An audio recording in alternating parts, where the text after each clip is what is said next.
Ladies and gentlemen, this is probably the most harrowing thing I've ever heard, and I've got the research to back it all up. Stick around. I want to play this clip really quickly. This is from filmmaker and director of the Plandemic documentary series, Mikey Willis, who says after all the research he's done, he believes that what happened in 2020 was forced to be released earlier than they wanted, and that was what saved us.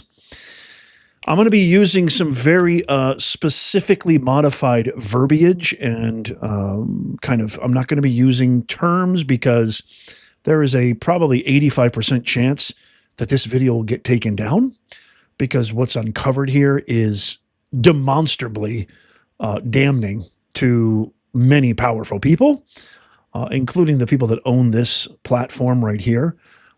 So you may hear me use some different kinds of language, but it'll be clear what I'm talking about, obviously. And as a matter of fact, if you're still here, please let me know in the comments down below by typing here or tapping that thumbs up. I would really appreciate it. Without further ado, I just want to give fair warning. If you're somebody who does not want the stress, being unnerved, feeling uneasy about the truth, and this is something that could ruin your day or what have you, then don't watch this video. I got plenty of other videos coming out soon that you will love.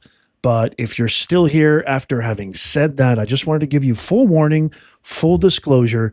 This is a bombshell, maybe of all bombshells. My heart fluttered when I first discovered it, and it's too important not to share. I wouldn't be doing my job if I didn't share it. And as I said, I'll be sharing research notes that dive even deeper right after this. So without further ado, if you're still here, here is the video clip of filmmaker Mikey Willis, I apologize if I'm getting that wrong, explaining what he has discovered in his deep dive into what happened with the coronavirus 2020. Watch. I believe in what we've deduced from all of our research, particularly after the release of Plandemic 1 in 2020, was that this was planned, and the Epstein files have proven that, but it wasn't supposed to happen yet. It wasn't supposed to happen in 2020. They pulled the trigger in 2020 because every effort to stop Trump, every Russia, every impeachment thing was failing, and so they pushed it forward. This was a plan, but maybe it was supposed to happen around now. Yeah. The saving grace for us all, Russell, was that all of their plan wasn't in place, so we have outliers now. We have states within our own country. They hadn't yet been able to install their own leadership, so they didn't play the game. We're able to look at the data and say, well, why is it that the Dakotas did so much better? They didn't clamp down. Their economy's better. They gave their citizens a choice, whether you want to wear a mask or not. That's the problem when they don't have the centralization totally intact, because then you get these outliers that become the case study for us to look at and go, well, hold on a second. Why do we have less deaths there for, a country that was 3% vaccinated? We can look at that now as a case study. And so their need to perform all these regime changes where everybody is under the same control, the same centralized control, is because they need the consistent, omnipresent participation of everyone. Then they can say, if we didn't have those outliers, a lot of us would believe it was successful. The warp speed was amazing. The vaccine worked. How many of us would be dead without that? But we only know that it failed, that it was a terrible, terrible crime against humanity because we have outliers that weren't centralized yet. Wait, I'm getting chills right now, like the hairs on my arm. I'm getting goosebumps right now because I'll never forget that night in 2020 when I went to bed on the night of the election thinking, oh, he's ahead in Georgia, he's ahead in Michigan, he's ahead in Pennsylvania. We're good. We've got this. Thank God we're going to have a second term for my president. And I had a lot of plans with my family because I knew that what he was implementing with the economy and he was going to get everything back. I knew we had a lot of plans. So did my neighbors, and a lot of people moved after they essentially rigged it. And I remember waking up the next day and I couldn't fathom it. I was like, wait a minute. How is that even possible? Maybe you felt the same way. How is it possible that he lost? Like what? He practically bagged Georgia. Georgia went to Biden? And so we all know what's happened and we all know what's occurred since then.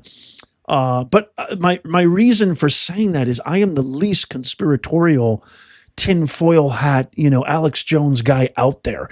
Everything I try to deduce, show you guys, illustrate, and convey is backed by data, backed by facts, is really an evidentiary-based information. So this is really, really, quite honestly, it's blowing my mind It's blowing your mind too, I'm sure. And here's some data to back up what the filmmaker said. So just to further prove that, so the DOJ released thousands of pages of Epstein files. Buried inside of them was one of the biggest bombshells, which was a blueprint for a 20-year financial architecture design to turn pandemics into a profit center, offshore vaccine funds. Pandemic reinsurance triggers donor-advised fund structure designed to profit under the cover of charities, simulation programs, career pipelines into pharma and the WEF, all built years before the Rona, all running through Gates, JP Morgan, and Epstein. Here's the bombshell number one. In August of 2011, Jeffrey Epstein emailed Mary Erdoes, CEO of JP Morgan's $2 trillion asset management division, outlining a Gates-linked donor-advised fund. His instruction, however, we should be ready with an offshore arm, especially for vaccines. The CEO of JP Morgan Asset Management didn't flag compliance. She asked for answers before the 31st. She got them the same night from a convicted you-know-what. Here's the actual email to prove it. And by the way, if you want to copy this, these are my research notes with all the emails, everything step-by-step explained. If you want a copy of this, the link is in the pinned comment and in the show notes and description below. You can look for it for yourself. I always try to execute everything in the fullest of transparency because I've earned your trust this far, I hope, and I plan to keep it that way and always show that I'm fully willing to share everything and give everything away for free. So the link to that will be down below. The quiet part was then said out loud in the second bombshell, same month, same email chain. Epstein writes to Staley and Erdoes, the tension is making money from a charitable org. Therefore, the money-making parts need to be arm's length. The architect of this structure, convicted you-know-what against you-know-who, is explicitly acknowledging that the vehicle is designed to generate profit under the legal cover of charity. Doesn't that sound very similar to all of these hospice centers, all these fake daycares, all these NGOs stealing hundreds of millions of dollars from Palisades fire victims in California, all under the guise of we're here to help, we're a charity, we're a nonprofit, we're an NGO. It's all a cover. Here's the email right here. You can look at all of this yourself. I'm just kind of trying to get through this quickly. And see, there's the email with the highlighted portion. Number 3, pandemic as an investment category. May 2017, 3 years before the Rona, Boris Nikolic, who's Bill Gates' chief science and technology advisor, emails Epstein and Gates about donor-advised funds and rights. Pandemic listed like energy, a standing investment vertical, not an emergency.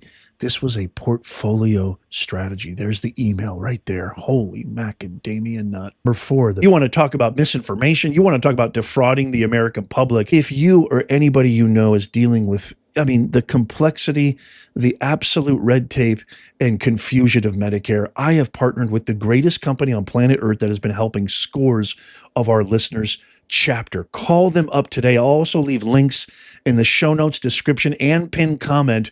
You can also go to askchapter.org/Nez and get help. These guys are amazing. They're free, unbiased. They're not salesmen. They're just here to help. Check out this testimony right here from this viewer saying, this was the most honest, amazing call I've ever had on Medicare in my entire life. Thank you so much, Professor Nez. They didn't try to sell me or anything. And then Teresa here said, I just got off the phone with Chapter and I'm able to save over $1,000 a year by calling them. Thanks, Professor Nez. And there's so many more like this. A viewer the other day said, I'm saving more than $2,000 a year. So do yourself a favor. Call this number. They might even tell you, hey, you're on the best program. You're on the best doctor. But isn't it nice to get that peace of mind? That's what this is all about. So again, 656-218-0931. Call them right now. Start saving and tell them Professor Nez says hello. Parametric trigger, an iMessage thread. This was in January of 2017 from Epstein's phone. An associate lists career options, and one stands out. Joined Swiss Re reinsurance team developing health products, did one for pandemics, helped develop parametric trigger. What in the world is a parametric trigger? It's a financial instrument that automatically pays out when a pandemic is declared. Chilling. Developed by someone in Epstein's career placement network. 6 months later, the World Bank issued its first ever pandemic catastrophe bonds structured by Swiss Re with exactly these triggers. The Rona was a listed peril. Here's the thread right here, which again, you can look through all of this yourself if you choose to download my entire research notes. Everything is clearly documented right there. Bombshell number 5, Bill Gates requested Epstein in writing, August 8th, 2013.